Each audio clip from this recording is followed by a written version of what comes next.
தந்தை மகன் தூயாவியாரின் பெயராலே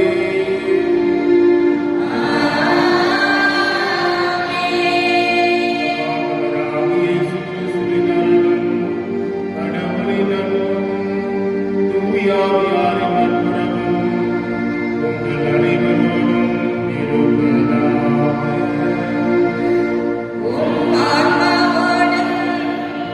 இருப்பதாக.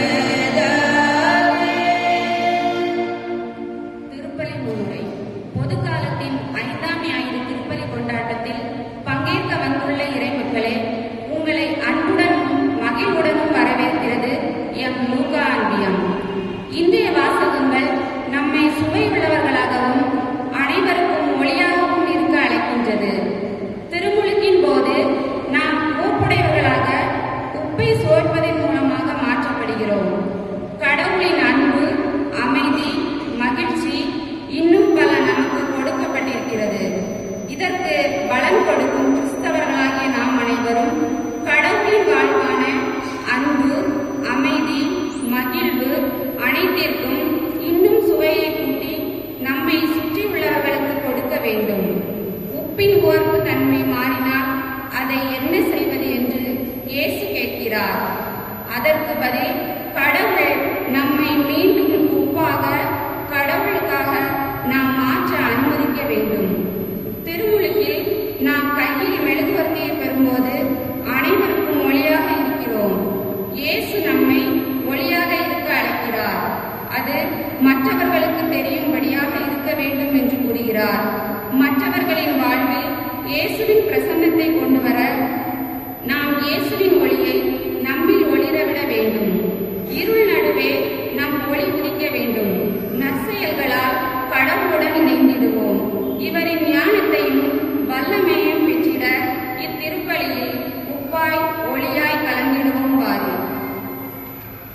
அன்பார்ந்தவர்களே, திருப்பலியானது கீதா, அந்தோணி, மேரி அவர்கள் குடும்பத்திற்கு இறைவன் செய்த அனைத்து நன்மைகளுக்கு நன்மையாகவும், உடல்நலம் வேண்டியும் குடும்பத்திலே நலன் சமாதானங்களுக்கும் நினைத்த காரியம் நிறைவேறவும், குடும்பத்தில் மறித்த மிக்கேல், அந்தோணி ஆன்மாவிலை மாற்றிற்காகவும், மேலும் திரு நஸ்னேவிஸ் இன்னாசியம்மாள் குடும்பத்திற்கு இறைவன் செய்து வருகின்ற நன்மைகளுக்கு நன்றியாகவும், புதிய வீடு நல்ல முறையில் கட்டி முடித்ததற்கு நன்றியாகவும், வந்திருந்த அனைத்து உறவினர்களின் உடல் உள்ள கண்களுக்காகவும், வேலை வாய்ப்பிற்காகவும், பேரன்கள், பேத்திகள் இறை பக்தி, கல்வி, ஞானத்தில் சிறந்திடவும், குடும்பத்தில் மறித்த ஆன்மாக்களின் இறைப்பாற்றிற்காகவும், மேலும் திரு அந்தோணிராஜ் சபரியம்மாள் இவர்கள் குடும்பத்திற்கு இறைவன் செய்த அனைத்து நன்மைகளுக்கு நன்றியாகவும், பிள்ளைகளின் நல்வாழ்வுக்காகவும்,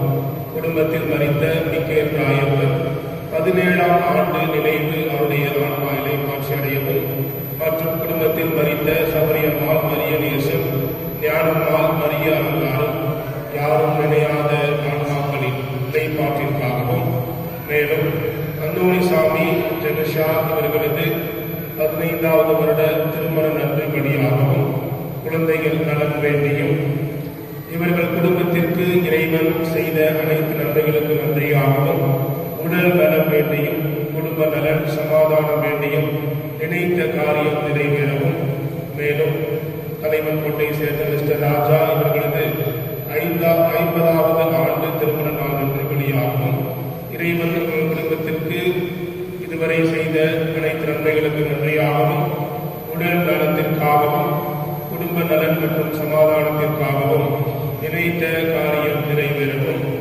மேலும் 12ஆம் வகுப்பு மாணவர்கள் செய்முறை தேர்வை நன்கு எழுத வேண்டியும், ஜெசி மோகன் இவர்கள் குடும்பத்திற்கு இதுவரை இறைவன் செய்த அனைத்து நன்மைகளுக்கு நன்றியாகவும், உடல் நலத்திற்காகவும், குடும்ப நலன் சமாதானத்திற்காகவும், நினைத்த காரியம் நிறைவேறவும், குடும்பத்தில் மறித்த கணவர் ராஜ்மோகன் அவர்களின் ஆன்மா இலைப்பாற்றிற்காகவும் இந்த திருப்பலியானது ஒப்புக் கொடுக்கப்படுகின்றது.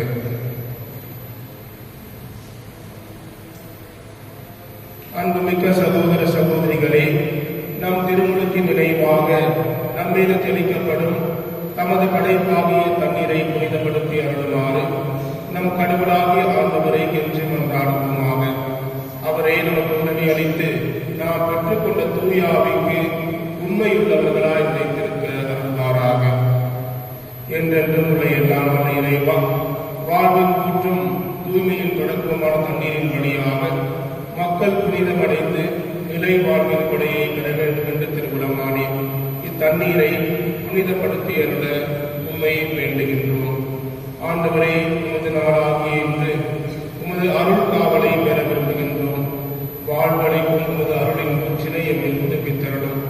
இத்தண்ணீரினால் எங்கள் உள்ளத்தையும் உடலையும் தீமை அனைத்திடமிருந்தும் காத்தருள்வீராக. இவ்வாறு நாங்கள் தூய இதயத்துடன் உண்மை அணுகி வரவும் உமது மீட்பை பெற்றுக் கொள்ளவும் தகுதி பெறுவோமாக. எங்கள் ஆண்டவராகிய இயேசு கிறிஸ்து வழியாக உண்மை மன்றாடுகின்றோம். எல்லாம் வல்ல இறைவா, தண்ணீர் வளம் பெற அதில் ஒப்பிட வேண்டும் என்று இறைவாக்கு நிசா வழியாக கற்பித்தீர். உமது படைப்பு பொருளாகிய இந்த உப்பை பரிவிறக்கத்துடன் புனிதப்படுத்தியருட உண்மை தாழ்மையுடன் வேண்டுகின்றோம். ஆண்டவரே, உப்பு கலந்த தண்ணீர் தெளிக்கப்படும் இடமெல்லாம் தீயோனின் தாக்குதல் அனைத்தும் தோல்வியுற செய்வீராக. உம் தூய ஆவியாருடனிருந்து எங்களை இளையராக காத்திருவாராக. எங்கள் ஆண்டவராகிய இயேசு கிறிஸ்து வழியாக உண்மை மன்றாடுகின்றோம்.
எல்லாம் வல்ல இறைவன் நம் பாவங்களுக்கு நம்மை தூய்மைப்படுத்துவாராக. இந்த நற்கருணை கொண்டாட்டத்தின் படியாக அவர் தம்முடைய ஆட்சியின் விருந்தில் பங்கு கொள்ள நம்மை தகுதி பெறச் செய்வாராக.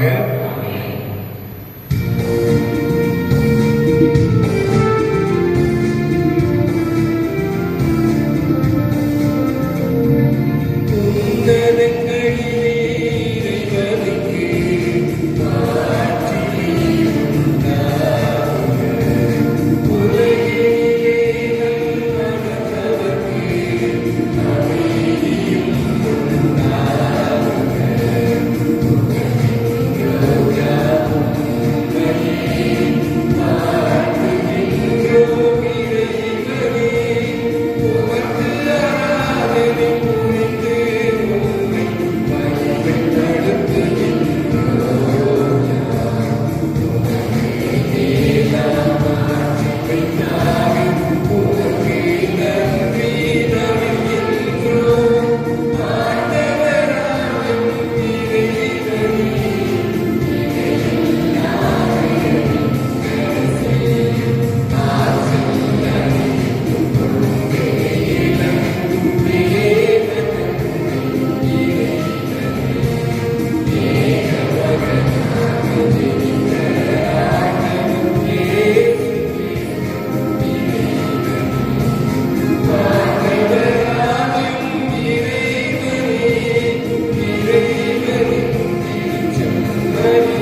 தூயாவியாரின் ஒன்றைப்பில் இறைவனா என்றென்றும் வாழ்ந்து ஆட்சி செய்கின்றவர் வழியாக உம்மை மன்றாடுகின்றோம்.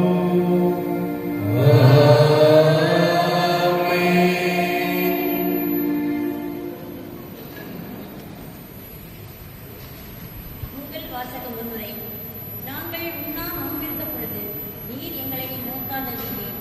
நாங்கள் எங்களை தாழ்த்திக் கொண்ட பொழுது நீர் எங்களை கவனியாததில்லை என்று இறைவாக்கினிடம் முறையிட்ட போலி புத்தர்கள் பசித்தோருக்கு உணவளிக்கும், உறைவிடம் இல்லாதோருக்கு தங்க இடமளிப்பதும், உடையத்தோருக்கு உடையை வழங்குவதுமே இறைவன் விரும்புகிறோம்.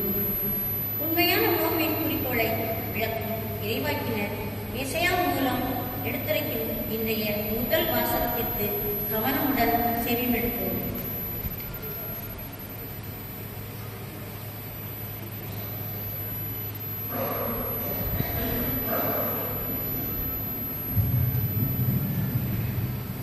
முதல் வாசகம் இறைவாக்கினர் எசையா நூலிலிருந்து வாசகம். அதிகாரம் 58, இறைவசனங்கள் 7 முதல் 10 முடியும்.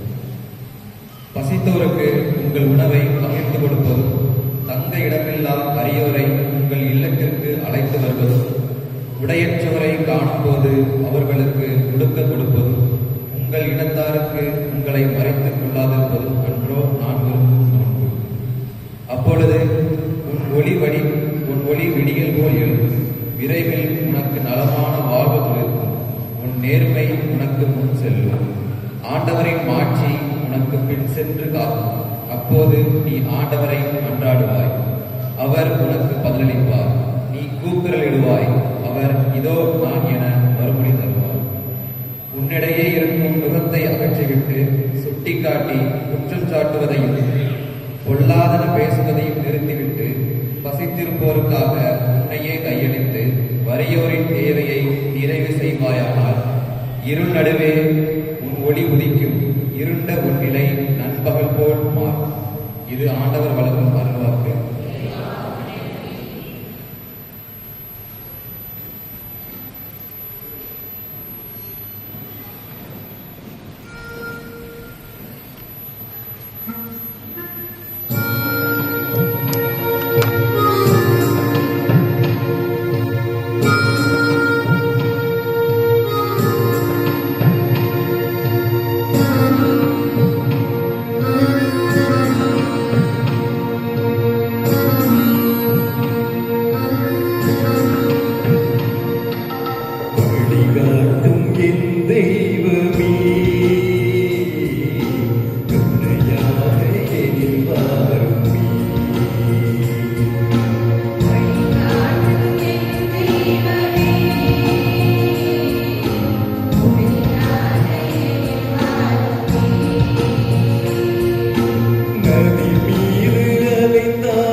தெய்வமே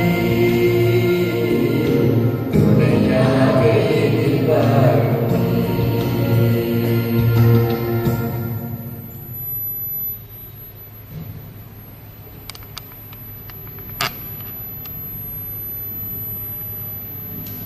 இரண்டாம் வாசக முன்னுரை. நமது நம்பிக்கை அடிப்படை கடவுளின் வல்லமையை தவிர மனித ஞானம் அல்ல.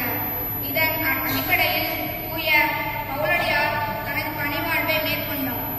போர் வீரனாக இருந்த அவர் சொல்லாற்றல் மிக்க பேச்சாளராகவோ அல்லது ஞானம் பெற்ற அறிஞராகவோ இருந்ததில்லை. ஆயினும் அவர் அரைசாட்சிய நற்செய்திகள் அனைத்தும் தூய ஆவியாரின் வல்லமையான செயல்களை என்று அழுத்தமாக பதிவு செய்யும் இன்றைய இரண்டாம் வாசகத்திற்கு கவனமுடன் செவிமடுப்போம்.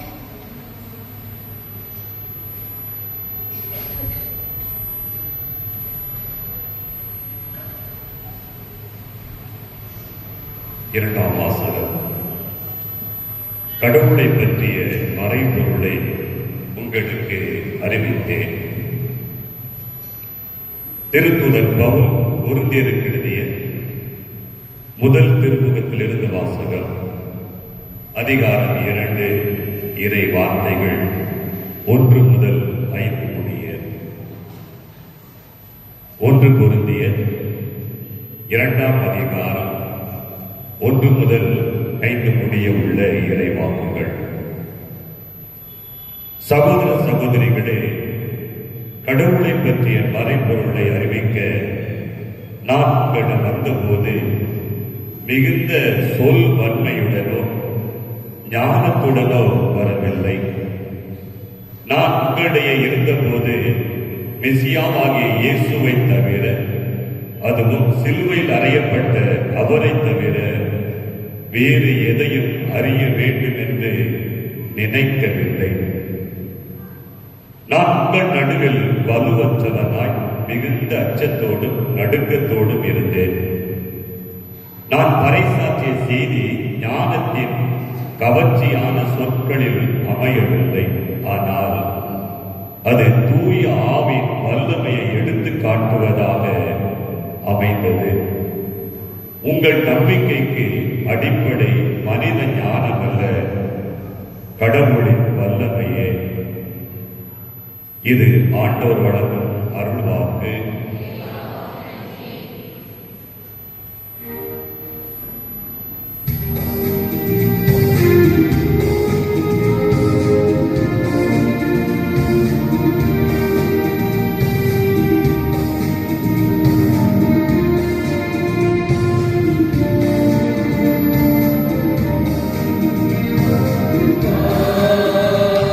Hallelujah.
மத்தேயு செய்தி அதிகாரம் 5 இறைவசனங்கள் 13 முதல் 16 முடிய.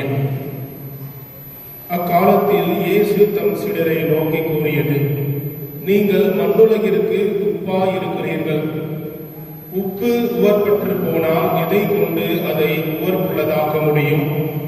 அது வெளியில் கொட்டப்பட்டு மனிதரால் மிதிபடும், வேறு ஒன்றுக்கும் உதவாது. நீங்கள் உலகிற்கு ஒளியாயிருக்கிறீர்கள். மலை மேல் இருக்கும் நகர் மறைவாயிருக்க முடியாது. எவரும் விளக்கை ஏற்றி மரக்காலுக்குள் வைப்பதில்லை, மாறாக விளக்கு தண்டின் மீதே வைப்பர். அப்பொழுதுதான் அது வீட்டில் உள்ள அனைவருக்கும் ஒளி தரும். இவ்வாறே உங்கள் ஒளி மனிதர் முன் ஒளிர்க. அப்பொழுது அவர்கள் உங்கள் நற்செயல்களை கண்டு உங்கள் விண்ணக தந்தையை போற்றி புகழ்வார்கள். ஆண்டவரின் அருள்வாக்கு.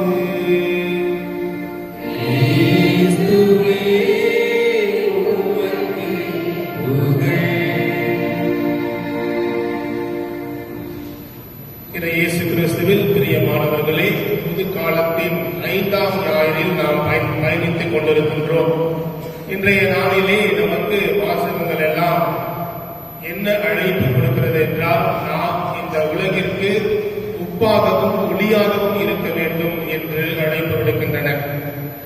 முதல் வாசகம் எசாயா நூலிலிருந்து எடுக்கப்பட்டிருக்கின்றது. 2ஆம் வாசகம் பவுலடியார் கொரிந்தியருக்கு எழுதிய முதல் திருமுகத்திலிருந்து எடுக்கப்பட்டிருக்கிறது. 3வது வாசகம் நற்செய்தி வாசகம் மத்தேயு நற்செய்தியிலே மழை பொழிவு, மழை பிரசங்கம், அதற்கு அடுத்து வருகின்ற உப்பும் ஒளியும் என்ற பகுதியிலிருந்து எடுக்கப்பட்டிருக்கின்றது. அன்பார்ந்தவர்களே, உங்களிடம் நீங்கள் யார் என்று கேள்வி கேட்டால் நீங்கள் என்ன சொல்வீர்கள்? நீங்கள் யார்? உங்ககிட்ட தனியா உங்களை கேட்கிறேன், நீங்க யாரு அப்படின்னு கேட்டா நீங்க என்ன சொல்லுவீங்க? உங்ககிட்ட வந்து அம்மா நீங்க யார் அப்படின்னு கேட்டா நான் யாரு அப்படின்னு சொல்லிட்டு நீங்க யோசிப்பீங்க. உடனே என்ன சொல்லுவீங்க?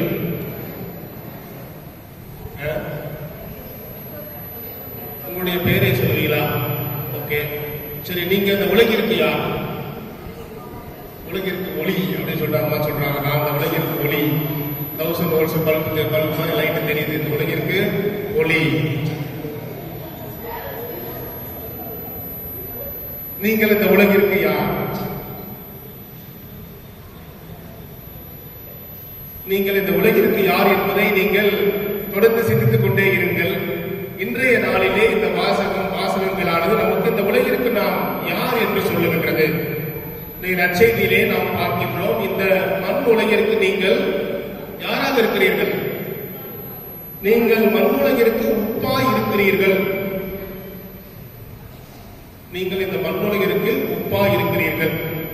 உப்பு என்று சொன்ன உடனே நமக்கு பல்வேறு நினைவுகள், நமக்கு பல்வேறு கருத்துக்கள் நமக்கு வரும். உப்பு என்று சொன்ன உடனே உப்பு எதற்கு பயன்படுகிறது என்று கேள்வி கேட்டால் நீங்கள் அடுக்கிக் கொண்டே போவீர்கள்.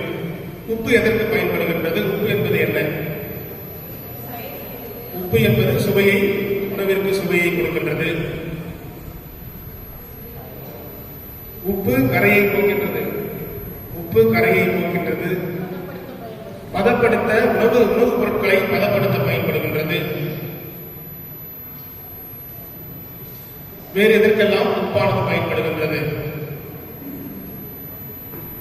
ஏன் இயேசு நீங்கள் இந்த மண்ணுலகிற்கு உப்பா இருக்க வேண்டும் என்று சொல்லுகின்றார் என்ற கேள்விகள் எல்லாம் நாம் இந்த நாளிலே கேட்டு பார்க்க இந்த பொதுக்காலம் 5ஆம் ஞாயிறு நமக்கு அழைப்பு விடுக்கின்றன. அன்பார்ந்தவர்களே, இந்த உப்பானது பழைய ஏற்பாட்டிலே ஒரு தூய பொருளாக கருதப்பட்டது. உடன்படிக்கைக்கு இந்த உப்பானது பயன்படுத்தப்பட்டது. குறிப்பாக இந்த பழைய ஏற்பாட்டிலே குழந்தைகளை, பிறந்த குழந்தையை குளிப்பாட்டுவதற்கு கூட இந்த உப்பு பயன்படுத்தப்பட்டிருக்கின்றன. அது மட்டுமல்லாமல் இந்த உப்பானது உடன்படிக்கையின் அடையாளமாக இருக்கின்றது. உப்பு உடன்படிக்கை என்று நாம் விவிலியத்திலே வாசிக்கின்றோம். அது மட்டுமல்ல, இந்த உப்பானது பண்டமாற்று முறையாக பயன்படுத்தப்பட்டது. அது மட்டுமல்ல, பலி பொருளை செலுத்தும் பொழுது உப்பும் சேர்த்து இறைவனுக்கு காணிக்கையாக ஒப்பு கொடுக்கப்பட்டது. இன்றும் கூட உப்பு காணிக்கையாக ஆலயத்திலே தேர்பவனியிலே நாம் பயன்படுத்துகிறோம். எனவே இந்த இரண்டு உருவகங்கள், குறிப்பாக உப்பு மற்றும் ஒளி என்ற இந்த இரண்டு உருவகங்களை இன்று இயேசு நமக்கு தருகிறார். அடுத்ததாக ஒளி என்று சொல்லலாம். நீங்கள் இந்த உலகிற்கு ஒளியா இருக்கிறீர்கள் என்று அம்மா சொல்லிட்டாங்க. நான் இந்த உலகிற்கு ஒளியா இருக்கிற ஃபாதர், ரொம்ப சந்தோஷமா இருக்கு. நீங்க இந்த உலகிற்கு ஒளியா இருக்கிறீர்கள். அதாவது ஆண்டவர் இயேசு நீங்கள் இந்த உலகில் உப்பா இருக்க வேண்டும், ஒளியா இருக்க வேண்டும் என்று சொல்லவில்லை. நீங்கள் ஏற்கனவே இருக்கிறீர்கள், உப்பா இருக்கிறீர்கள், ஒளியாக இருக்கிறீர்கள். இந்த இரண்டு பொருட்களும், உப்பு பொருள், ஒளியானது ஒரு தன்மை. இது இரண்டும் மற்றவர்களுக்கு பயன்படக்கூடிய வகையிலே இருக்கின்றன. உப்பானது மற்றவர்களுக்கு பயன்படக்கூடிய ஒரு பொருளாக இருக்கின்றது. ஒளி தனக்காக அது இருப்பதில்லை, மாறாக மற்றவர்களுக்காக, பிறருக்காக ஒளி இருக்கின்றது. எனவே நம்முடைய கிறிஸ்துவ வாழ்விலே நாம் பிறருக்கு பயன்படக்கூடிய ஒரு மனிதர்களாக நாம் இருக்க வேண்டும் என்பதை தான் இன்றைய நற்செய்தியானது நமக்கு அழைப்பு விடுக்கின்றது. குறிப்பாக இந்த உப்பு ஒளி என்பதை நாம் பார்க்கும் பொழுது நம்முடைய கிறிஸ்தவ வாழ்விலே நாம் இந்த உப்பை போன்று, ஒளியை போன்று தியாகம் செய்பவர்களாக பிறருக்கு பயன்படக்கூடிய வகையிலே நாம் இருக்கின்றோமா என்பதை நாம் இன்று சிந்திக்க அழைக்கப்படுகின்றோம். அன்பார்களே, உங்களுக்கு இந்த கதை தெரியும். ஒரு முறை ஒரு கழுகுடைய முட்டையானது மலையின் உயரத்திலிருந்து அது அதிர்ஷ்டவசமாக அது கீழே விழுந்து உடையாமல் ஒரு வைக்கோல் மேலே விழுகின்றது. பின்பு நாட்கள் நகர நகர அந்த முட்டையானது உருண்டு கோழி முட்டைகளோடு அது சேர்ந்து விடுகிறது. பின்பு அது கோழி அடை காத்து கோழி குஞ்சுகள் வரும் பொழுது அந்த கழுகு குஞ்சும் சேர்ந்து கோழி குஞ்சுகளோடு வளர்கிறது. ஒருமுறை இந்த கழுகு குஞ்சானது வானத்தை அண்ணாந்து பார்க்கிறது. அப்பொழுது கழுகானது மிக உயரத்திலே அழகாக இறக்கைகளை விரித்துக் கொண்டு மிக அழகாக காற்றோடு காற்றாக பறந்து கொண்டிருக்கிறது. இந்த கழுகு குஞ்சுக்கு ஒரே வருத்தம், ஏன் அந்த கழுகு மட்டும் உயரை பறக்கிறது, நான் ஏன் இங்கே இருக்கிறேன் என்று அது தன்னையே கேட்டுக்கொண்டது. பின்பு நான் கோழி குஞ்சு, நான் இந்த கோழிகளோடு வளர்க்க நான் இந்த உலகத்திலே பிறந்தேன். கோழியை கொண்டு மண்ணை கிளறிவிட்டு இரையை சாப்பிட நான் இந்த உலகிற்கு வந்திருக்கிறேன். என்னால் சிறிதளவுதான் பறக்க முடியும் என்று அந்த கழுகு குஞ்சு கோழி குஞ்சுகளோடு தன்னை ஒப்பிட்டுக் கொண்டது.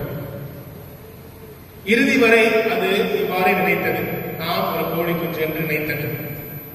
ஆம் அன்பார்ந்தவர்களே, இந்த கதையை ஒரு நிகழ்வாக கூட இருக்கலாம்.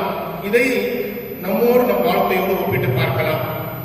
நம்முடைய ஐடென்டிட்டி, நாம் யார், நீங்கள் யார் என்று நான் முதலில் கேட்டேன். நீங்கள் யார் என்று எப்பொழுது ஆண்டவர் முன்னிலையிலே நீங்கள் உணர்கிறீர்களோ அப்பொழுதுதான் நாம் அந்த கழுகை போல உயர உயர பறக்க முடியும். அந்த கோழி குஞ்சு எவ்வாறு தான் கழுகு குஞ்சாக இருந்தது தெரியாமல் ஒரு கோழிகளோடு தன்னுடைய வாழ்க்கை இதிலே முடிய போகிறது, இந்த வட்டத்திற்குள்ளே முடிய போகிறது என்று நினைத்ததோ, அதே போன்றுதான் நம்முடைய கிறிஸ்துவ வாழ்விலும் நாம் இந்த உலகிற்கு உப்பாக இருக்கிறோம் என்பதை உணராமல் இருக்கின்றோம். இந்த மண்ணுலகிற்கு ஒளியாக நாம் இருக்கின்றோம் என்பதை உணராமல் இருக்கின்றோம்.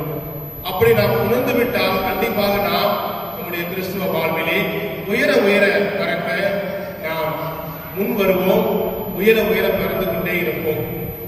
அன்பார்ந்தவர்களே, இன்றைய நற்செய்தி இந்த உப்பு ஒளி, இந்த இரண்டு உருவங்களே போதும். இன்றைய நாளிலே நமக்கு பல்வேறு செய்திகளை இந்த இரண்டு உருவங்களை வைத்தே நாம் இன்றைய நாள் முழுவதும் நாம் சிந்திக்கலாம். முதல் வாசகம், பொதுக்காலமாக நமக்கு 3 வாசகங்களை பற்றி நாம் சொல்லணும். முதல் வாசகத்திலே உண்மையான நோன்பு எது? உண்மையான நோன்பு எது? உண்மையான நோன்பு.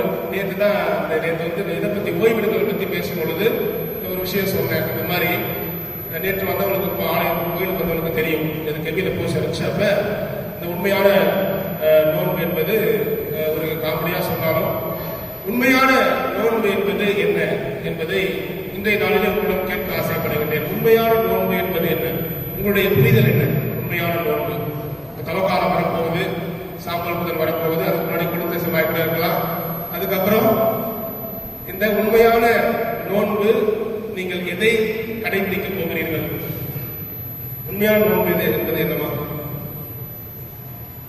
40 நாள் கறி சாப்பிட மாட்டேன் ஃபாதர், முட்டை சாப்பிட மாட்டேன் ஃபாதர், மீன் சாப்பிட மாட்டேன் ஃபாதர். அதுவா?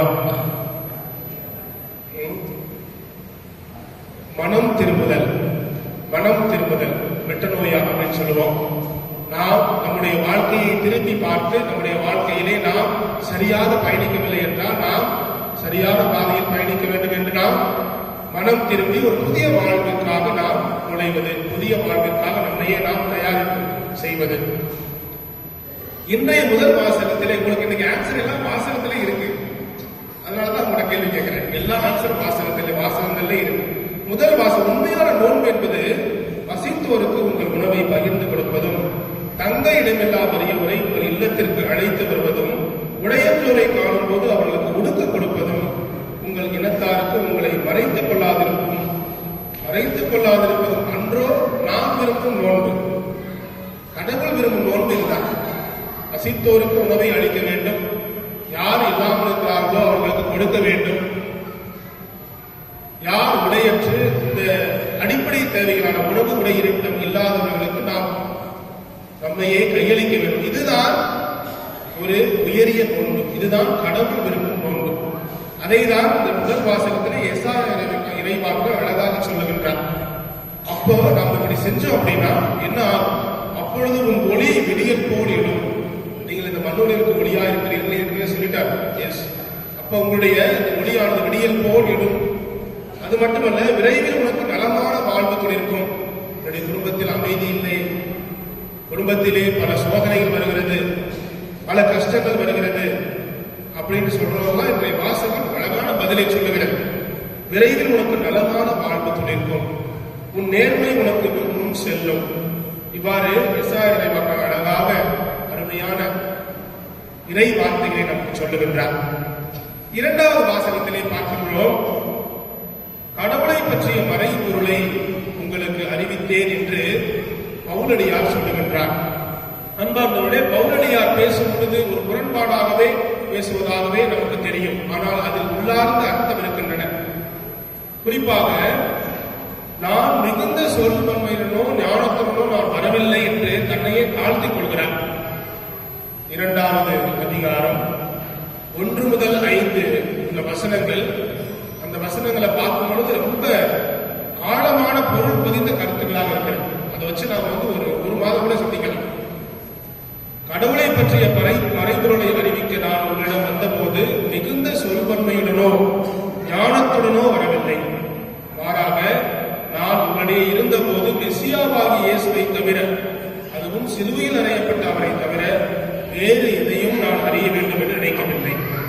சிலுவையில் அறையப்பட்ட இயேசுதான் அவருக்கு முதலிடமாக இருக்கின்றார்.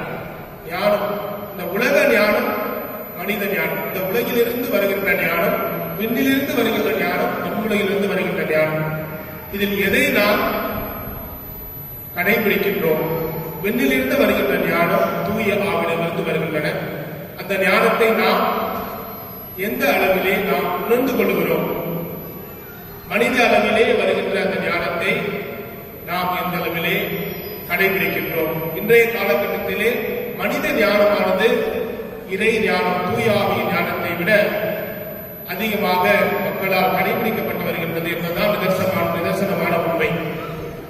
ஆனால் விண்ணுலகிலிருந்து வருகின்ற ஞானம், அதை நாம் புரிந்து கொள்ள நாம் படைக்கப்படுகின்றோம். கலாத்தியர் புத்தகத்திலே மெய் ஞானம் பற்றி 3ஆம் அதிகாரம் நினைக்கிறேன். மெய் ஞானம் அந்த பகுதியை வாசிச்சீங்கன்னா ரொம்ப அருமையாக புரியும். விண்ணிலிருந்து வருகின்ற ஞானம், மண்ணிலிருந்து வருகின்ற ஞானம், இதை பற்றி நீங்கள் கண்டிப்பாக இன்றைய நாளே வாசிக்க வேண்டும். அதன் பிறகு 2ஆம் வாசகத்திலே சொல்லுகின்றார், நான் உங்கள் நடுவில் வலுவற்றவனாய் மிகுந்த அச்சத்தோடும் நடுக்கத்தோடும் இருந்தேன். ஞானத்தின் கவர்ச்சியான சூழலில் அமையவில்லை, மாறாக தூய ஆவியின் வல்லமையாக அது அமைந்தது என்று சொல்லுகின்றார். எனவே உங்கள் நம்பிக்கைக்கு அடிப்படை எது? மனித ஞானம் அல்ல, நம்முடைய ஞானம் அல்ல, மனிதனுக்கு வருகின்ற ஞானம் அல்ல, மாறாக கடவுளின் வல்லமையே. எனவே இந்த கடவுளின் வல்லமையை நாம் புரிந்து கொள்ள, கடவுளின் ஞானத்தை நாம் அறிந்து கொள்ள இந்த நாளிலே அழைக்கப்படுகின்றோம். இந்த வாரத்திலே பார்க்கும்போது சாலமோன் அரசர் கடவுள்கிட்ட என்ன கேட்கிறார்? ஞானத்தை கேட்கிறார். மற்ற எதுவுமே எனக்கு வேண்டாம், நீர் எனக்கு கொடுத்த மக்களை நீதி தீர்ப்போடு ஞானத்தோடு அவர்களை வழிநடத்த ஏற்ப வழிநடத்த எனக்கு ஞானத்தை தார். அதுக்கப்புறம் எந்த அரசனுக்குமே அந்த போன்ற ஞானம் தரவில்லை என்று அந்த வார்த்தையை சொல்லுகின்றனர். எனவே நாம் இறை ஞானத்தை தேடும் பொழுது, இறை ஆற்றலை நாம் தேடும் பொழுது ஆண்டவர் நமக்கு அளப்பெரிய காரியங்களை செய்வார். எனவே இந்த உலக ஞானம் கடமை. எனவே அதை நாம் புரிந்து கொள்ள இன்றைய நாளிலே நாம் அழைக்கப்படுகின்றோம். இந்த இரண்டு கருத்துக்கள் குறிப்பாக நம்முடைய நற்செய்தியிலே பார்த்தோம். ஆண்டவர் சொல்லுகின்றார், உலகின் மொழி நாடி, I am the light of the world என்று சொல்லுகின்றார். உலகின் மொழி நாடி, என்னை பின் செல்பவர் இருளில் நடக்க மாட்டார், ஆழ்வுக்கு வழிகாட்டும் மொழியை கொண்டிருப்பார் என்ற நற்செய்தி இந்த வாழ்க்கையிலே வாசிக்க கேட்டோம். எனவே நாமும் இந்த உலகிற்கு ஒளியாக உப்பாக வாழ அழைக்கப்படுகின்றோம். அது மட்டுமல்ல, இந்த உலகின் ஞானம் கடமை, இறை ஞானமே வல்லமை மிக்கது, தூயாவு தருகின்ற ஞானமே நமக்கு வழிகாட்டும் ஒரு ஞானமாக இருக்கின்றது. எனவே அதை நாம் உணர்ந்து கொள்ள அழைக்கப்படுகின்றோம். உண்மையான நோன்பு, ஆண்டவர் விரும்பும் நோன்பு எது என்பதை நாம் புரிந்து கொண்டு அதன்படி வாழ நாம் அழைக்கப்படுகின்றோம். அன்பார்ந்தவர்களே, இந்த உப்பு பத்தி சொன்னோம். உப்பு பல தன்மைகள் இருக்குன்னு சொன்னோம். உப்பு பதப்படுத்தக்கூடிய ஒரு இது, இந்த மாதிரிலாம் நிறைய சொன்னோம். நம்முடைய வாழ்விலுமே இந்த உப்புடைய தன்மைகளை ஒப்பிட்டு பார்க்கலாம். நான் எப்படி பிறருக்கு பயனுள்ளதாக இருக்கின்றேனா? நான் மற்றவர்களுக்கு பயனுள்ள ஒரு மனிதராக இருக்கின்றேனா? ஒரு சுடத்துவ வாழ்வு இதுதான். பிறருக்கு பயனுள்ளதாக நாம் இருக்கும் பொழுது ஆண்டவர் நம்மை மென்மேலும் ஆசீர்வதிக்கின்றார். இது ஒவ்வொரு கிறிஸ்தவருக்கும் ஒரு அழைப்பு. நம்முடைய கிறிஸ்துவ வாழ்விலே அறிவியல் பூர்வமாக இப்ப நம்ம உப்பு பத்து பார்த்தா NaCl, சோடியம் குளோரைடு அப்படின்னு சொல்றோம். அதாவது அந்த சோடியமானது குளோரைடோட சேர்ந்து எந்த ஒரு நச்சுத்தன்மையும் அதை நீக்குகிறது.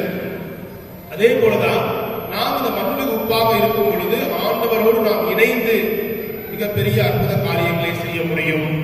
அதை நாம் புரிந்து கொள்ள இந்த நாளிலே நாம் அழைக்கப்படுகின்றோம்.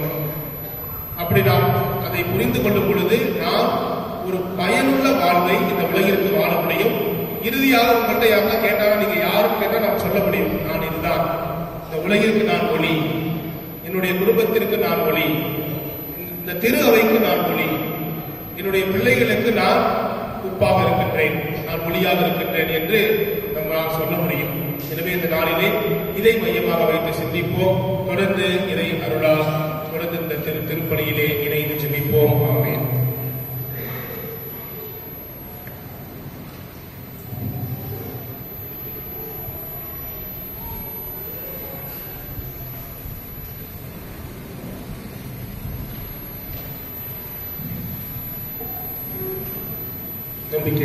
ஒரே கடவுளை நம்புகின்றேன். விண்ணகமும் மண்ணகமும் காண்பவை காணாதவை யாவும் படைத்த எல்லாம் வல்ல தந்தை அவரை, கடவுளின் ஒரே மகனாய் உதித்த ஒரே ஆண்டவர் இயேசு கிறிஸ்துவை நம்புகின்றேன். இவர் காலங்களுக்கெல்லாம் முன்பே தந்தையிடமிருந்து பிறந்தார். கடவுளினின்று கடவுளாக, ஒளியினின்று ஒளியாக, உண்மை கடவுளினின்று உண்மை கடவுளாக இருந்தவர். இவர் உதித்தவர், உண்டாக்கப்பட்டவர் அல்ல, தந்தையோடு ஒரே பொருளானவர். இவர் வழியாகவே யாவும் படைக்கப்பட்டன. மனிதர் நமக்காகவும் நம்மீட்புக்காகவும் விண்ணகமிருந்து இறங்கினார். தூய ஆவியால் கன்னிமரியாவிடம் உடலெடுத்து விண்ணகரானார். மேலும் இதற்காக புதிய பிலாத்தின் அதிகாரத்தில் சிலுவையில் அறையப்பட்டு பாடுபட்டு இறந்து அடக்கம் செய்யப்பட்டார். மறைநூல்களின்படி 3ஆம் நாள் உயிர்த்தெழுந்தார். வாழ்வோரையும் இறந்தோரையும் தீர்ப்பிட ஆட்சியுடன் மீண்டும் வர இருக்கிறார். அவரது ஆட்சிக்கு முடிவுகிறாது.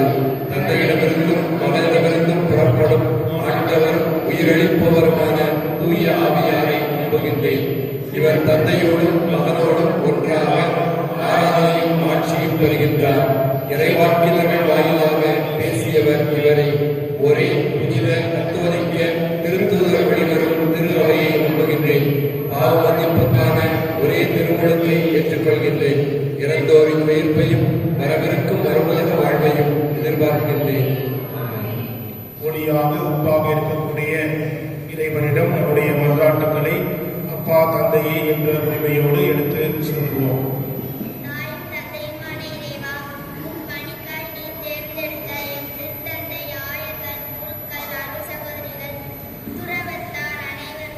அனைவரும் தங்கள் பணிவான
எங்களிலே நிறைவேறி அப்போது நீ ஆண்டவரை மன்றாடுவாய், அவர் உனக்கு பதிலளிப்பார் என்பதுவும் உண்மையாகி எங்கள் ஒவ்வொருவரின் தனிப்பட்ட வேண்டுதல்கள் அனைத்தும் நிறைவேற வேண்டுமென்று இறைவா உம்மை மன்றாடுகிறோம். கூடியுள்ள நாங்கள் அனைவரும் பசித்தோருக்கு உணவை பகிர்ந்து கொடுப்பதும், தங்க இடமில்லாதவருக்கு துணை நிற்பதும், உடையற்றோருக்கு ஒடுக்க கொடுப்பதும், வறியோரின் தேவையை நிறைவு செய்வதும், யார் நீர் விரும்புவோருக்கு என்று வந்து அரசேற்கக்கூடியவோ அதன் வழியாக இவ்வுலகிற்கு நாங்கள் மொழியாகவும் உப்பாகவும் வழங்க வேண்டும் என்றும், எங்களது நற்செயல்களை காண்கின்ற எல்லோரும் விண்ணக தந்தையை போற்றி புகழ வேண்டும் என்றும் இறைவா உம்மை மன்றாடுகிறோம்.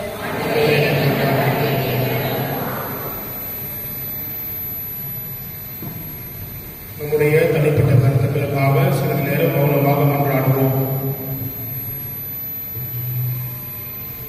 சீடத்துவ வாழ்வு என்பது பிறருக்கு பயனுள்ள வாழ்வாக அமைய வேண்டும்.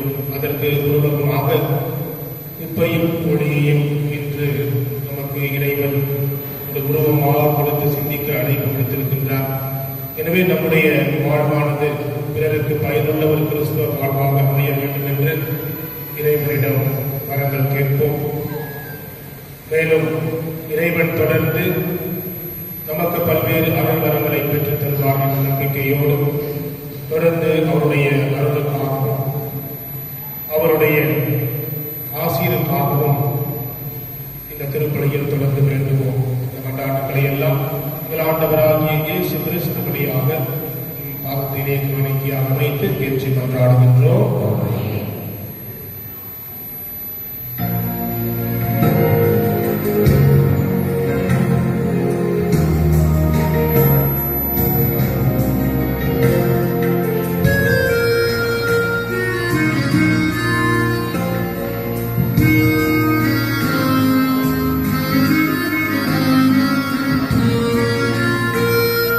காணிக்கை தந்தோம் கர்த்தாவே, ஏற்றுக்கொள் என்னை இப்போது.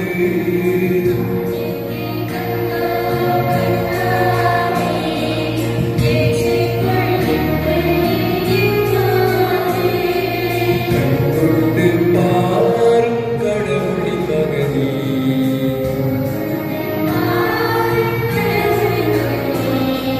காணிக்கை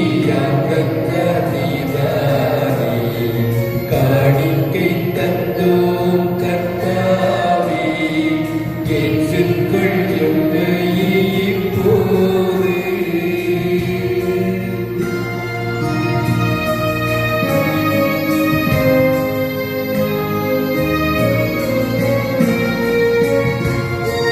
நாங்கள் தந்த காணிக்கை எல்லாம் ரட்சகன் கொடுத்தது.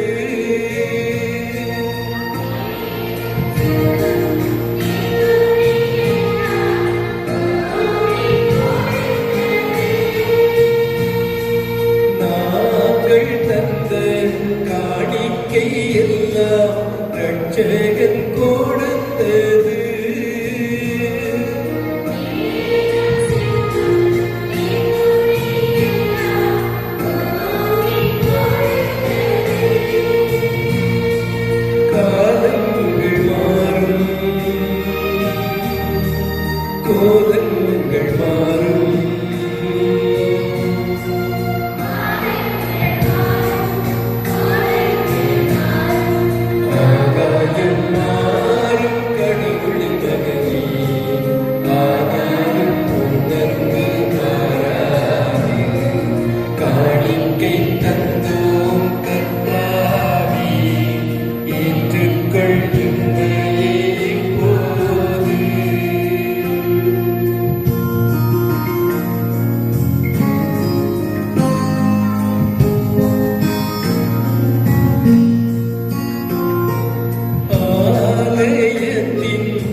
நன்மைக்காகவும் புனித திருவை அனைத்தின் நலனுக்காகவும் உமது கையெழுத்தை பணியை ஏற்றுக்கொள்வாராக. ஆண்டவரே, எங்கள் இறைவா, பல குறைவுற்ற எங்களுக்கு உதவியாக இப்பொருள்களை படைத்திருக்கின்றேன். அதனால் இவை எங்களுக்கு நிலை வாழ்வின் அருளடையாளமாகிட மாறிட எங்களுக்கு என்றும் அருள் புரிவீராக. எங்கள் ஆண்டவராகிய இயேசு கிறிஸ்து வழியாக உம்மை மன்றாடுகின்றோம்.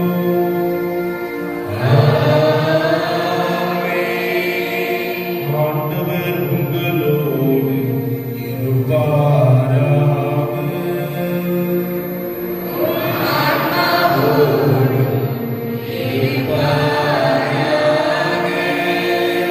இதயங்களை மேலே எழுப்புங்கள்.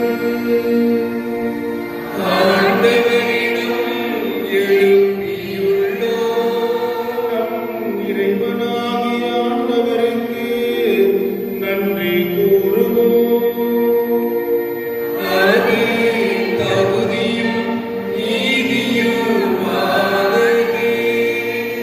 ஆண்டவரே, தூயவரான தந்தையே, என்றுள்ள எல்லாம் வல்ல இறைவா, என்னாலும் எவ்விடத்திலும் நாங்கள் உமக்கு நன்றி செலுத்துவது மெய்யாகவே தகுதியும் நீதியும் ஆகும். எங்கள் கடமையும் நீக்குரிய செயலும் ஆகும். ஏனெனில் நீ உலக அனைத்தையும் படைத்தீ, காலங்களையும் மாற்றங்களையும் முறைப்படுத்தினீ. உமது சாயலில் மனிதரை உருவாக்கினீ. இவ்வுலகின் வியத்தகு பொருள்கள் எல்லாவற்றையும் அவர்களுக்கு பணிய வைத்தீ. இவ்வாறு அவர்கள் உமது படைப்புகள் அனைத்தின் மீதும் உமது பதிலாளிகளாக ஆட்சி செலுத்தவும், உம் செயல்களின் மேன்மையை கண்டு உம்மை இடையராக புகழ்ந்தேத்தவும் எங்கள் ஆண்டவராகிய கிறிஸ்து வழியாக செய்தருளினீ. ஆகவே நாங்கள் வானதூதர் அனைவரோடும் சேர்ந்து உம்மை புகழ்ந்தேத்தி அக்களித்து கொண்டாடி ஆர்ப்பரித்து ஒரே குரலாய் பாடுவதாவது: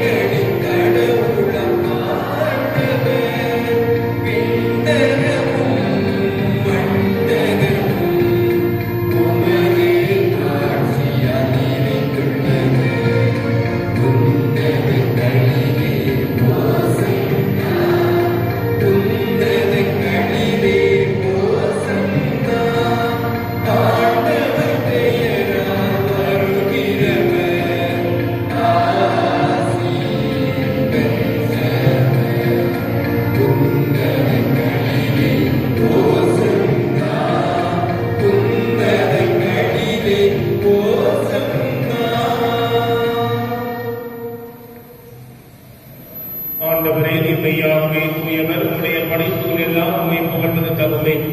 ஏனெனில் உம் திருமகனாகிய எங்கள் ஆண்டவர் இயேசு கிறிஸ்து வழியாக தூய ஆவியாரின் செயலாற்றலால் அனைத்தையும் உயிர்ப்பித்து தூய்மைப்படுத்துகின்றேன்.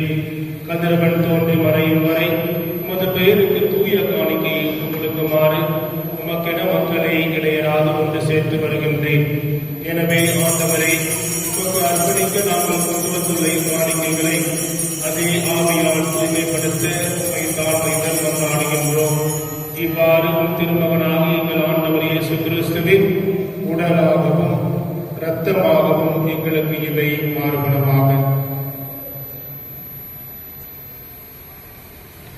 அவர் பணித்தவாறே மறை நிகழ்வுகளை கொண்டாடுகின்றோம்.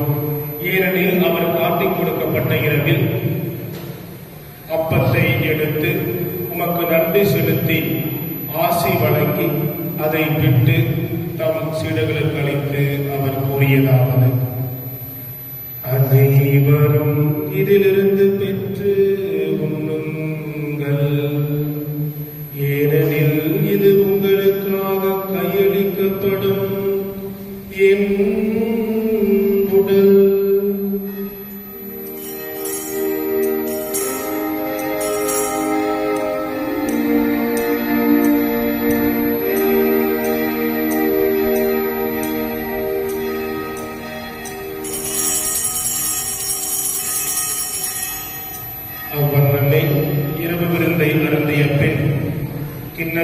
எடுத்து உமக்கு நன்றி செலுத்தி ஆசி வழங்கி அதை தம் சீடர்களுக்கு அளித்து அவர் கூறியதாவது: அனைவரும் இதிலிருந்து பெற்று பருகுங்கள், ஏனெனில் இது புதிய நிலையான உடன்படிக்கைக்கு உரிய என் இரத்தத்தின் கிண்ணம். இது உங்களுக்காக பாவ மன்னிப்புக்கென்று பலருக்காக சிந்தப்படும். இதை என் நினைவாக செய்யுங்கள்.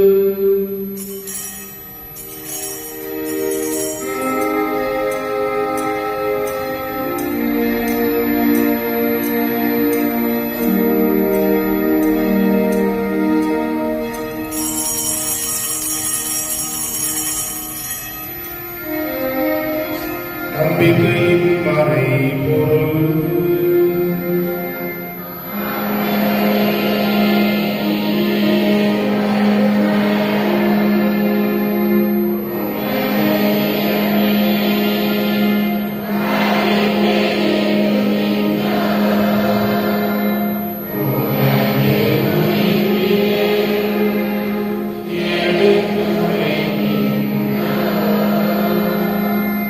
ஆகவே ஆண்டவரே, உம் திருமகனின் மீட்பளிக்கும் பாடுகளையும் உயர்வுக்குரிய உயிர்ப்பையும் முன்னேற்றத்தையும் நாங்கள் நினைவு கூறுகின்றோம்.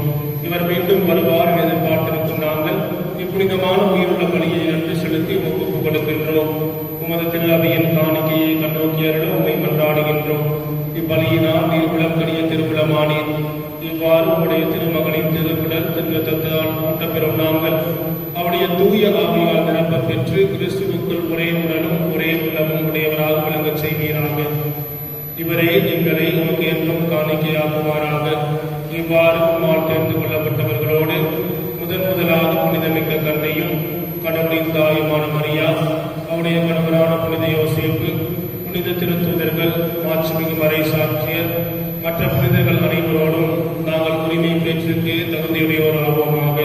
இவர்களின் வேண்டுதலால் நாங்கள் என்றும் உமது உதவியை பெறுவோம் என உறுதியோடு இருக்கின்றோம். ஆண்டவரே, எங்களை உம்மோடு உறவாக்கும் இப்பலி உலகத்தெல்லாம் அமைதியும் மீட்பும் தர வேண்டும் என மன்றாடுகின்றோம். இவ்வுலகில் பயணம் செய்யும் உமது திரு அவையை சிறப்பாக அடியாராகிய எங்கள் திருத்தந்தை லியோ, எங்கள் பரிபாலகர் மோட்சராஜன், ஏனைய ஆயர்கள், திருநிலையினர், உமக்கு சொந்தமான மக்கள் ஆகிய அனைவரையும் நம்பிக்கையிலும் அன்பிலும் உறுதி பெற செய்வீராக. நீர் விரும்பியபடி உம் திரும்ப நிற்கின்ற இக்குடும்பத்தின் வேண்டல்களுக்கு அனைவருடன் சுவி சாய்த்தருளும். கனிவுள்ள தந்தையை எங்கும் சிதறுண்டிருக்கும் உடைய பிள்ளைகளை கனிவோடு உம்மோடு சேர்த்துக் கொள்ளும். இறந்து போன எங்கள் சகோதர சகோதரிகளையும் உமக்கு உகந்தவர்களாய் வாழ்ந்து உலகை விட்டுச் சென்ற அனைவரையும் உமது ஆட்சியில் கனிவுடன் ஏற்றருளும். நாங்களும் அங்கு வந்து சேர்ந்து அவர்களோடு உமது ஆட்சியில் இன்றும் மனநிறைவு அடைவோம் என எங்கள் ஆண்டவராக இயேசு கிறிஸ்து வழியாக எதிர்நோக்கி இருக்கின்றோம். இவர் வழியாகவே நீர் உலகுக்கு எல்லா நன்மைகளையும் விளங்குகின்றேன்.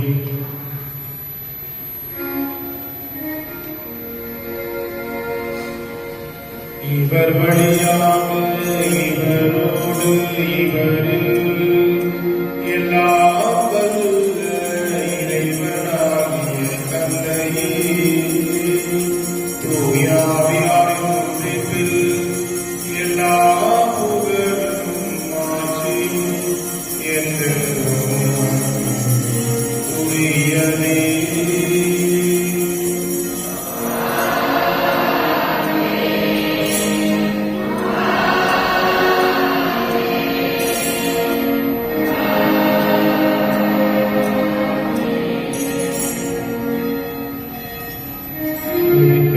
கட்டளையால் கற்பிக்கப்பட்டு இறை படிப்பினால் பயிற்சி பெற்ற நாம் துணிந்து பாடுவோம். விண்ணுலகில் இருக்கிற எங்கள் தந்தையே, உமது பெயர் தூயது என போற்றப் பெறுக. உமது ஆட்சி வருக. உமது திருவுளம்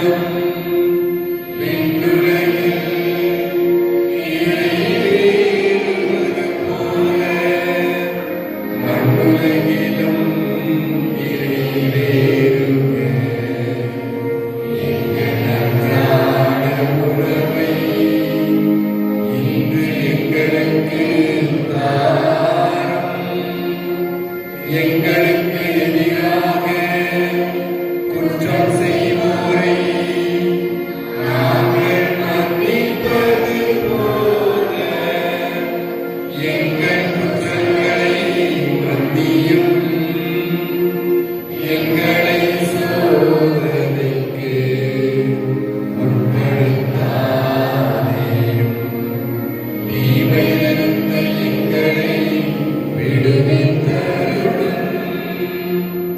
ஆண்டவரே, தீமையிலிருந்து எங்களை விடுவித்து எங்கள் வாழ்நாளில் அமைதியை கனிவுடன் அருளும் உம்மை மன்றாடுகின்றோம். உமது இரக்கத்தின் உதவியால் நாங்கள் பாவத்திலிருந்து எப்போதும் விடுதலை பெற்று யாதொரு கலக்கமுமின்றி நலமாயிருப்போமாக. நாங்கள் எதிர்நோக்கியிருக்கும் இயல்பத்துக்காகவும் எம் மீட்பராகிய இயேசு கிறிஸ்துவின் வருகைக்காகவும் காத்திருக்கின்றோம். ஆட்சியும் வல்லமையும் ஆட்சியும் என்றென்றுமே. ஆண்டவரே இயேசு கிறிஸ்துவே, அமைதியை உங்களுக்கு விட்டுச் செல்கின்றேன், என் அமைதியையே உங்களுக்கு அளிக்கின்றேன் என்றும் திருத்தூதர்களுக்கு மொழிந்தீரே. எங்கள் பாவங்களை பாராமல் உமது திரு அவையின் நம்பிக்கையை கண்ணோக்கி உமது திருவுளத்திற்கு ஏற்ப அதற்கு அமைதியையும் ஒற்றுமையையும் அளித்தருளீராக. என்றென்றும் வாழ்ந்து ஆட்சி செய்கின்றவர் நீரே.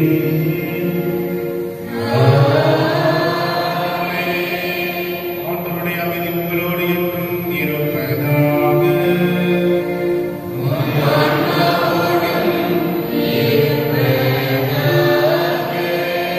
ஆண்டவர் இயேசு அருளும் அமைதியும் அன்பையும் ஒருவர் மற்றவரோடு பகிர்ந்து கொள்வோம்.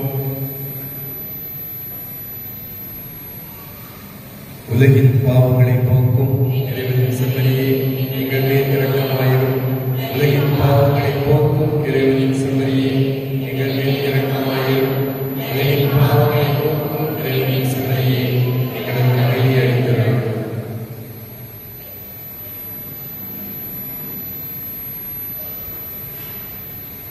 இதோ இறைவனின் செம்மறி, இதோ உலகின் பாவங்களை போக்குகிறவர். இந்த செம்மறியின் விருந்துக்கு அழைக்க பெற்ற நாம் ஒவ்வொருவரும் பெயர் பெற்றோர்.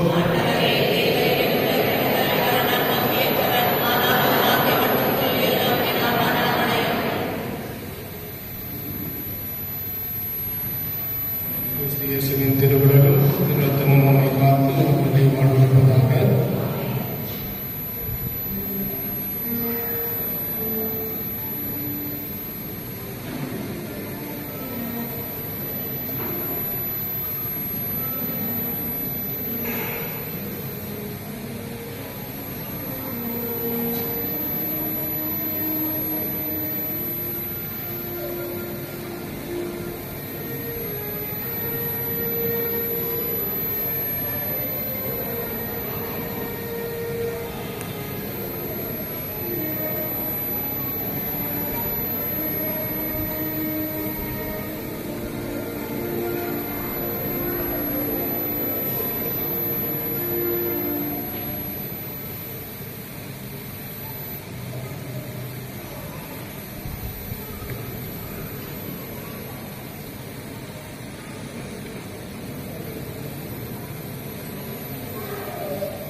மீண்டும் வந்து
பிப்ரவரி மாதம் இயேசு மரி சூசை திருக்குடும்பத்திற்கு ஒப்புக் கொடுக்கப்பட்ட மாதம். வருகின்ற ஞாயிறு பொதுக்காலத்தின் 6வது ஞாயிறு அன்று பாலர் சபை தினம். அன்றைய திருப்பலியில் மறைக்கல்வி குழந்தைகள் அந்த திருப்பலியினை சிறப்பிப்பார்கள். அன்று காலை 6:30 மணிக்கு சிந்தாமணியிலும் 8 மணிக்கு பங்கு ஆலயத்திலும் திருப்பலி நடைபெறும். வருகின்ற ஞாயிறு பாலர் சபை தினம் ஆகையால் அன்றைய தினம் ஞாயிறு திருப்பலியை மறைக்கல்வி குழந்தைகள் சிறப்பிப்பார்கள். வருகின்ற புதன்கிழமை புனித லூர்து மாதா திருவிழா. இந்த வார திருப்பலி பிறங்கள் திங்கள் வியாழன் காலை 6 மணி பங்காலயம். திங்கள் வியாழன் காலை 6 மணி பங்காலயம். செவ்வாய் புதன் வெள்ளி சனி மாலை 6:30 மணி பங்காலயம். செவ்வாய் புதன் வெள்ளி சனி மாலை 6:30 மணி பங்காலயம். கிளை கிராமங்களில் நடைபெறக்கூடிய திருப்பலி பிறங்கள் புதன் இரவு 7 மணி நகரம். சனிக்கிழமை 2வது சனி அன்று பகல் 3 மணிக்கு விண்ணகத் தோட்டத்தில் திருப்பலி நடைபெறும். இன்று திருப்பலியை சிறப்பித்த லூக்கா அன்பியத்திற்கு பங்குத்தந்தை சார்பாக நன்றி கூறுகின்றோம். கடந்த ஞாயிறு திருப்பலியில் காணிக்கை வரவு ரூபாய் 3630. இன்று திருப்பலியை சிறப்பித்த லூக்கா அன்பியத்தின் மூலமாக வந்த காணிக்கை வரவு ரூபாய் 1600.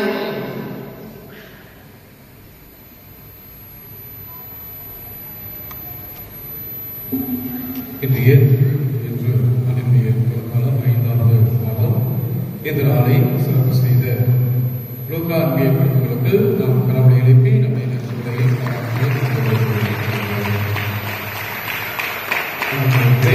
கடந்த மாதம் 18ஆம் தேதி உடைய பங்கு வைத்து நடைபெற்ற அளவிலே கட்டுரை போட்டி நடைபெற்றது. போட்டியில் பிடித்து பாளையங்கோட்டையில் 15ஆம் தேதி அடுத்த வாரம் நடைபெற இருக்கக்கூடிய அந்த நிகழ்வுக்கு இறுதி சுற்றுக்கு அறிவித்து வருகின்றோம். அன்று 18ஆம் தேதி நடைபெற்ற அந்த கட்டுரை போட்டியில் பங்கு கொண்ட அனைத்து நபர்களுக்கும் நம்முடைய மறை மாவட்டத்திலிருந்து பரிசுகள் வழங்கப்பட்டிருக்கிறது. இப்பொழுது அந்த பரிசினை வழங்க நம்முடைய உதவி பங்கு தந்தை அவர்களை அன்போடு அழைக்கின்றேன். முதலாவது விண்ணகத்தரசி, இரண்டாவது நான்சி, மூன்றாவது வேளாங்கண்ணி, நான்காவது ஹெலன், ஐந்தாவது தொகை.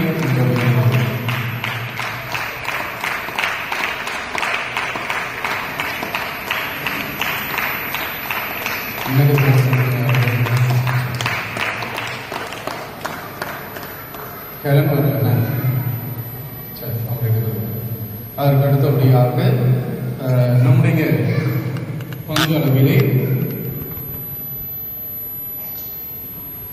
இணைய வழியாக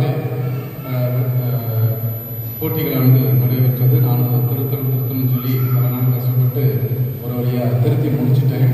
அதனால் நாள் கிட்டத்தட்ட 2 மாதம் ஆகும். அதனால் எங்காவது பரிசு கொடுத்துட வேண்டும் என்று சொல்லி அதை திருத்தி முடித்திருக்கிறேன். மொத்தம் 30 நபர்கள் அதில் கலந்து கொண்டிருக்கிறார்கள். அதில் 8 நபர்கள் சரியாக எழுதி முதல் பரிசை பெறுகிறார்கள். முதலாவது நபர் ஜெனிஃபர் மத்தேயு அன்பியர், இரண்டாவது எலிசபெத் சகாராணி பவுல் அன்பியர்,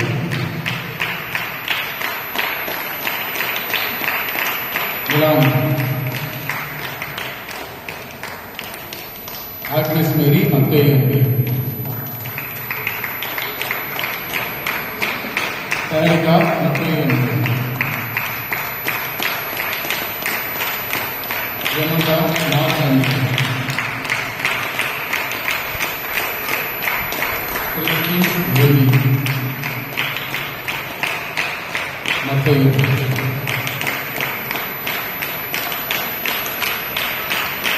இரண்டாவது பரிசினை 4 நபர்கள் இருக்கிறார்கள். முதலாவது விஜய் ஆண்டோ பவுல் அன்பியர். விஜய் ஆண்டோ பவுல் அன்பியர் வரலையா? தேவி பவுல் அன்பியர், ஆண்டனி பவிலா சோமா அன்பியர், ஃபேமிலி டெய்ஸி மார்க் அன்பியர்.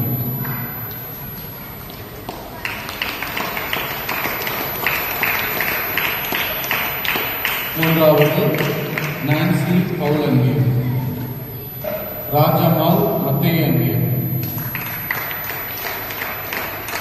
எலிசபெத் ராணி மத்தேயு.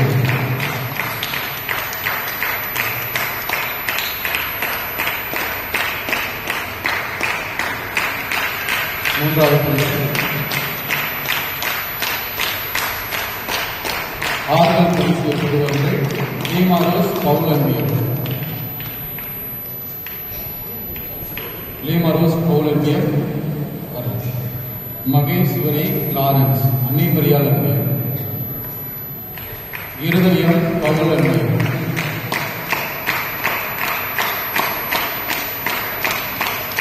Anthony Anthony Gomani, Vinita Paulan, Vimala Leo Adrian,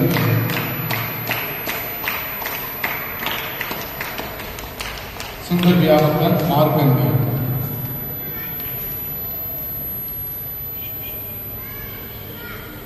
Anthony Jennifer, Anthony Francis, Pampapel Sunday.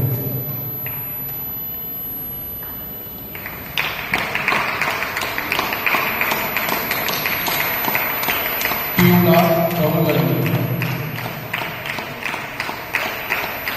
Piula Kavalani.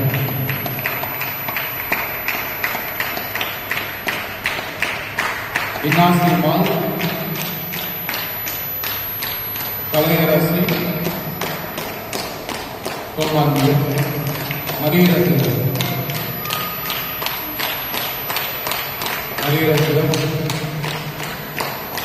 Gabriel Alake Thomas, Gabriel Alake Thomas.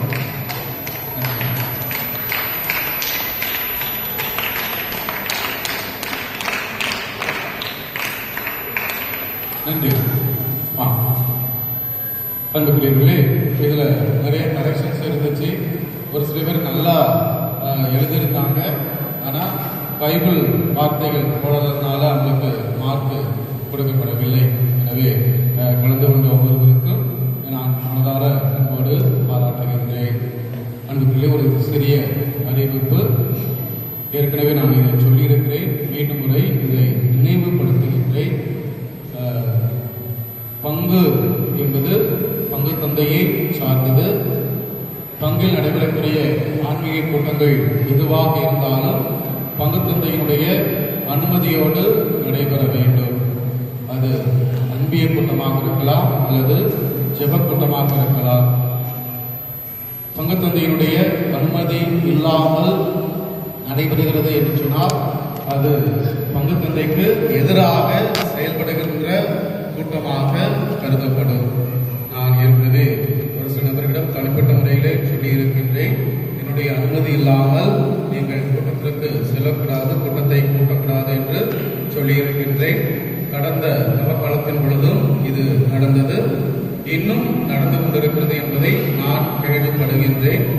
பங்கு தந்தைக்கு பங்கிற்கு எதிராக செயல்படுகின்றவர்களுடைய குடும்ப அட்டைகளை நீக்கக்கூடிய அதிகாரம் பங்கு தந்தைக்கு இருக்கிறது. அதை நேரடியாக பார்க்கின்ற பொழுது அல்லது கூட்டம் நடைபெறுகிறது என்பதை தெரிந்து அந்த கூட்டத்திற்கு பங்கு தந்தை வருகிறார் என்று சொன்னால் முதலிலே எந்த வீட்டில் வைத்து பங்கு தந்தையினுடைய அனுமதி இல்லாமல் ஜெப கூட்டம் நடைபெறுகிறதோ அந்த குடும்பத்தினுடைய குடும்ப அட்டை முதலிலே ரத்து செய்யப்படும். ஏனென்று சொன்னால் பங்கு தந்தையினுடைய அனுமதி இல்லை என்று சொன்னால் எதுவும் அது நடைபெறக்கூடாது.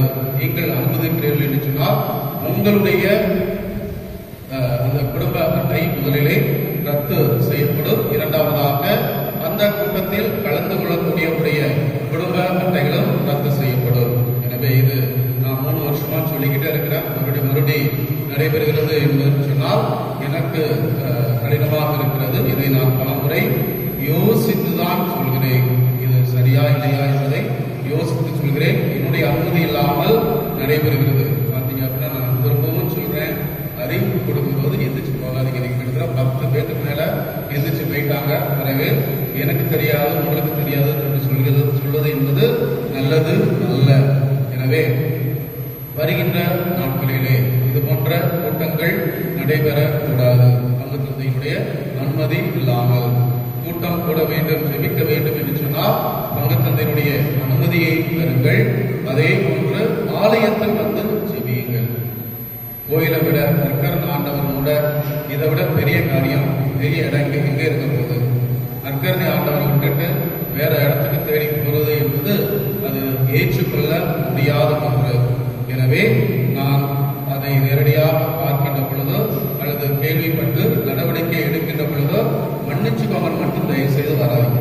ஏன்னா 3 வருஷமா நான் சொல்லிக்கிட்டே இருக்கிறேன், ஏன் அனுமதி இல்லாம எதுவுமே நடக்கக்கூடாது. ஏன்னா நாளைக்குள்ள ஏதாவது நடந்துச்சு அப்படின்னா வாயிற்கு நான் தான்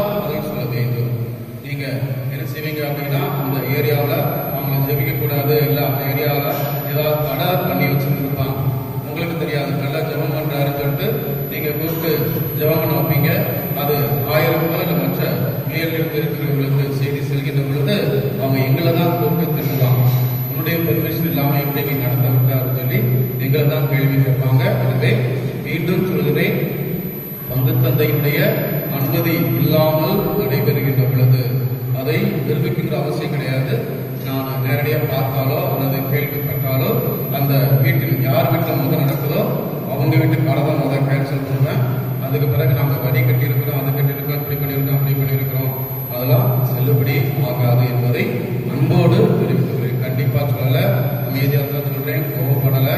நான் சொல்ல வேண்டிய கடமை எனக்கு இருக்கிறது. என்னென்னு சொன்னால், புளியங்குடி கத்தோலிக்க திருவையினுடைய பொறுப்பாக நான் இருக்கின்றேன். எனவே சரியான முறையில் மக்களை வழிநடத்த வேண்டிய பொறுப்பும் கடமையும் எனக்கு இருக்கிறது. இதை அடிப்படையாக வைத்துதான் சொல்கிறேன். வேணாம் கேளுங்க, எங்களுக்கு இன்னைக்கு இத்தனை வார்த்தைகளை செவ்வக்கூட்டம் நடத்தணும் ஃபாதர், நீங்க வாங்க. நிறைய பேர் எனக்கு என்கரேஜ் பண்ணக்கூடிய அளவில் எனக்கு சொல்லிட்டே இருக்கிறாங்க. புது வருஷம் அப்பா பண்ணுங்களா, ரொம்ப நல்லா இருந்துச்சு ஃபாதர், அதே மாதிரி திரும்ப பண்ணுங்க, முன்னை மடத்தில் நீங்க பண்ணது நல்லா இருந்துச்சு ஃபாதர், நல்லா பண்ணுங்க.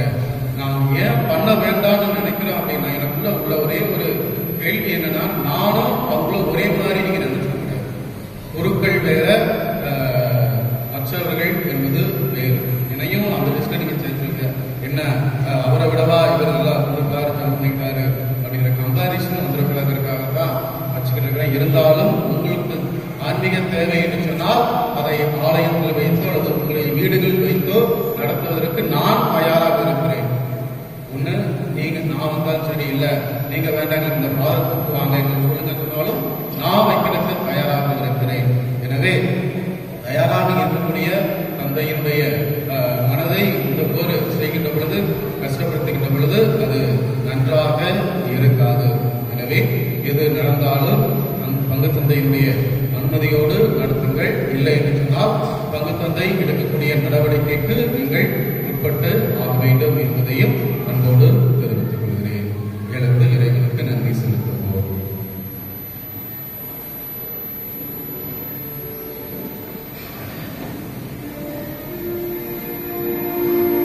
மன்றாடுவோமாக. இறைவா, ஒரே அப்பத்திலும் ஒரே கிண்ணத்திலும் நாங்கள் பங்கேற்க திருவுளமானீரே. அதனால் கிறிஸ்துவுக்குள் நாங்கள் ஒன்றிணைக்கப் பெற்று உலகின் மீட்புக்காக நற்கனி தந்து மகிழ்ந்து வாழ எங்களுக்கு அருள் புரிவீராக. எங்கள் ஆண்டவராகிய இயேசு கிறிஸ்து வழியாக உம்மை மன்றாடுகின்றோம்.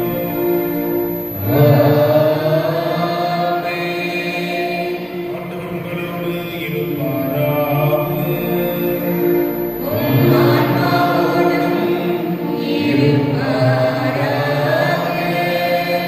எல்லாம் வல்ல இறைவன் தந்தை, மகன், தூய ஆவியார் உங்களுக்கு ஆசி வழங்குவாராக.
அன்புக்குரியவர்களே, மறை மாவட்ட கல்வி பணியகத்திலிருந்து அறிவிப்பு. இந்த வருடம் 8 பரீட்சை எழுதி பாஸ் பண்ணவங்க கூடிய கவனத்திற்கு, இந்த வருடம் 8 எழுதி பாஸ் பண்ணக்கூடிய கவனத்திற்கு, பாஸ் பண்ணவங்க அந்த மார்க் ஷீட்டோடைய மார்க் ஷீட்ல இருந்து என்னுடைய கையொப்பத்தை பெற்று வருகின்ற 28ஆம் தேதிக்குள்ளாக அதை காலை கொண்டிருக்கக்கூடிய கல்வி பணியகத்திலே ஒப்படைக்க கேட்டுக்கொள்ளப்பட்டிருக்கிறார்கள். 8 பாஸ் ஆனவங்க இந்த மாச கடைசிக்குள்ள கொடுக்கணும். அதை கொடுக்கின்ற பொழுது என்னென்ன கொண்டு செல்ல வேண்டும் என்று சொன்னால், குடும்ப அட்டை கொண்டு செல்ல வேண்டும். இரண்டாவது, அந்த பதிவு பண்ணி வச்சிருக்கக்கூடிய அந்த கார்டுடைய கார்டு, ரோஸ் கலர்ல இருக்கிற அந்த கார்டு. மூன்றாவது, அந்த தகுதி தேர்ச்சியினுடைய மார்க் ஷீட்ல என்னுடைய கையொப்பம். இந்த மூன்றையும் வருகின்ற 28ஆம் தேதிக்குள் கொடுக்க உங்களை அன்போடு கேட்டுக்கொள்கின்றேன். விண்ணுலகில் இருக்கிற எங்கள் தந்தையே, உமது பெயர் தூயதென போற்றப் பெறுக. உமது ஆட்சி பெறுக. உமது திருவுளம் விண்ணுலகில் நிறைவேறுவது போல மண்ணுலகிலும் நிறைவேறுக.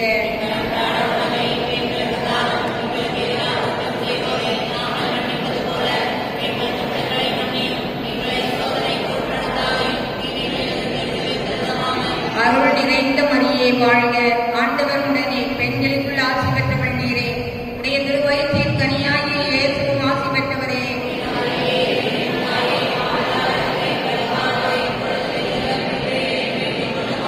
தந்தைக்கும் மகனுக்கும் தூய ஆவியாருக்கும் மாற்றி உண்டாவதாக. நிலையான புகழைக்குரிய தூய்மை மிகு நற்கருணைக்கு எல்லா காலமும் ஆராதனையும்